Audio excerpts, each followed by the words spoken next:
So ito ngayon ang sitwasyon dito sa may Rojas Avenue, itong ginagawang box culvert. Hanggang dito lang yung box culvert na, tapos hindi makadiretso doon, makarugtong kasi may bahay pa dito. So hindi pa natatanggal ang bahay. Buti lang ito natanggal yung kalahati.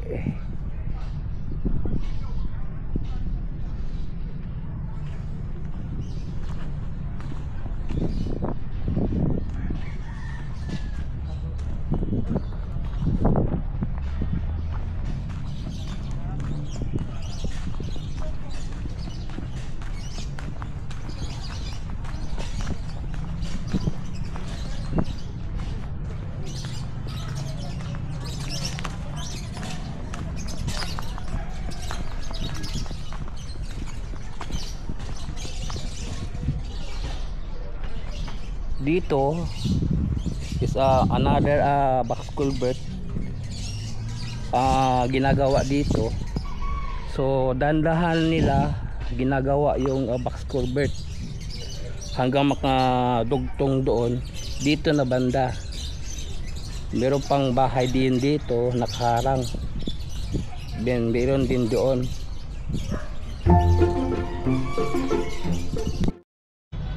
안녕하세요 여러분, 잘 지냈어요? 보고 싶어? 행복했어? Welcome to my channel Chris Picor TV. Please subscribe, like and share. So ipatuloy nating update dito sa may Rojas Avenue dito sa Coastal Road. Itong ginagawa ditong box culvert. Ito yung exit point, pangalawang exit point ng Coastal Road. Kasi yung unang inopen yung Times Beach Rotunda. Then pagkatapos ng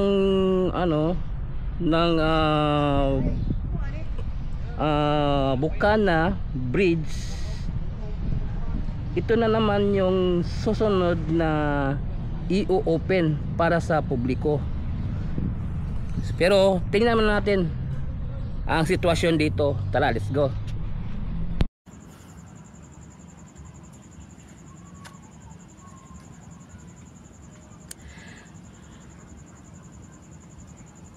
Dito banda sa may Davao River, itong ginagawang tulay dito, nakikita natin halos malapit nang magkukumpleto ang mga poste dito, yung ginagawang tulay dito, maliban lang dito sa Rojas Avenue.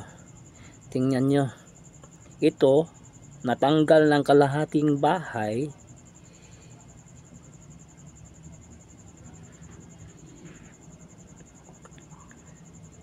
At ito nandyan pa rin, nakatirik pa rin ang bahay niya.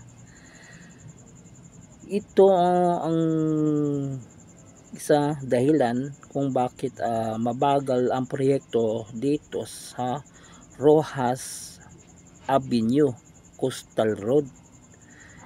Itong ginagawang box culvert dito. Tingnan nyo, hindi sila kakatrabaho ng dire-diretso kasi may bahay. Hindi sila makakabit ng mga box culvert tuloy-tuloy.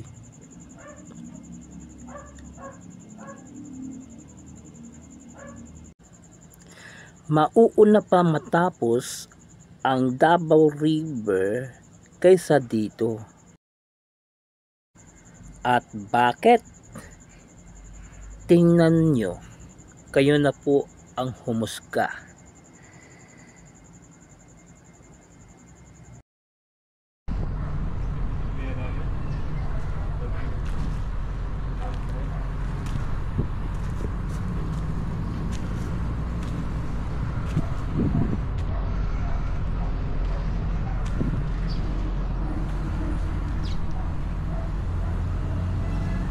So ito yung sitwasyon dito. Tingnan nyo, ito yung box culvert hanggang dito lang. Tapos ito yung alignment ng box culvert. Ito yung alignment. Ito yun, alignment.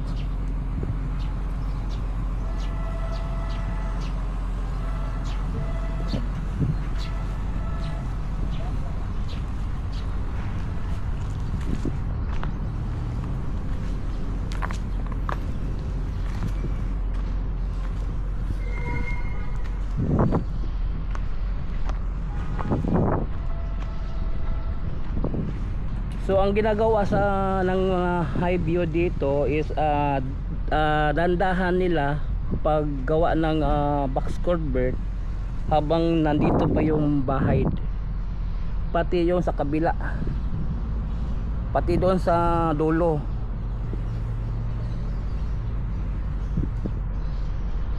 So yung trabaho ng high view is hindi tuloy-tuloy kasi may nakaharang pa ng bahay. Parang daw hindi pa nabayaran ng DPWH itong mga bahay na dito, kaya hindi natatanggal. So yung trabaho dito usad pagong, ganon ang nangyari dito.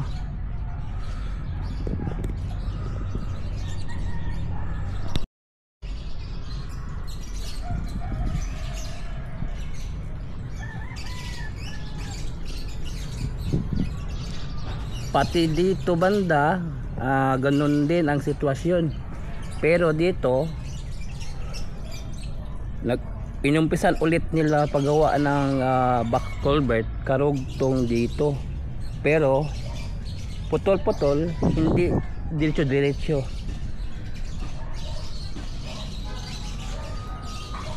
So sabi daw hindi pa daw ito nabayaran ng DPWH, kaya hindi pa ito natatanggal dito.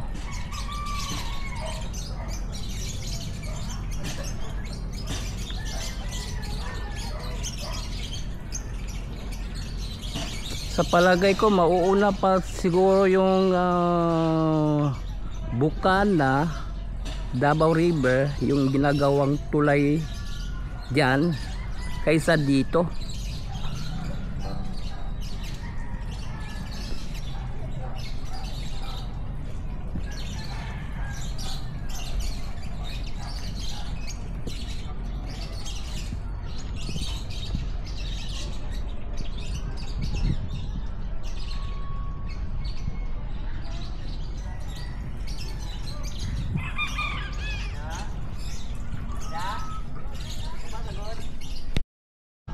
At andito naman banda yung drainage system dito, yung ginagawa dito.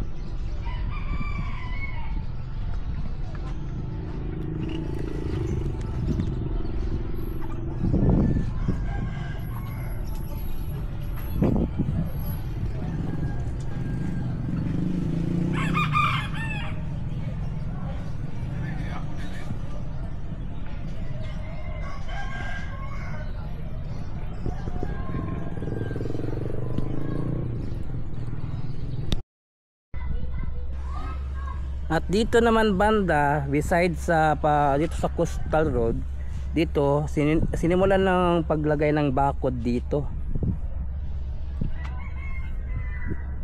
Simulan na. Tapos dito may mga lupa, so pagtatambakan.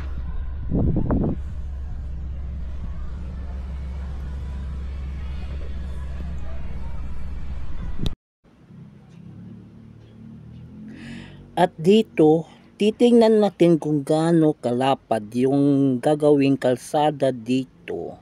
Itong Coastal Road dito sa Rojas Avenue. Titingnan natin gaano kalapad. So ganito kalapad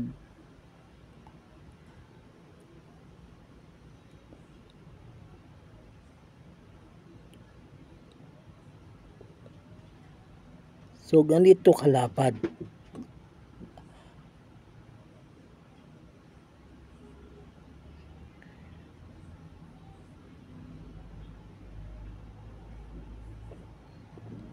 So kasing lapad lang ng Rojas Night Market.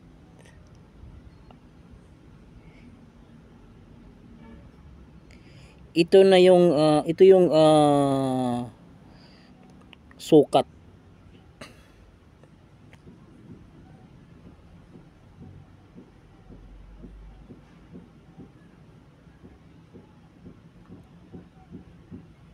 So nakikita natin may mga bahay pa talagang matatanggal dito.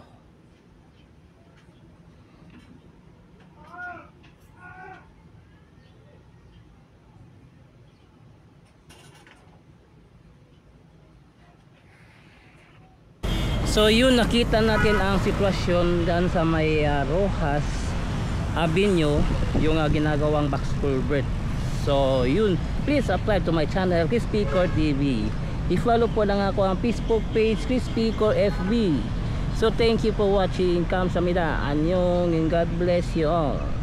Saranghaeyo.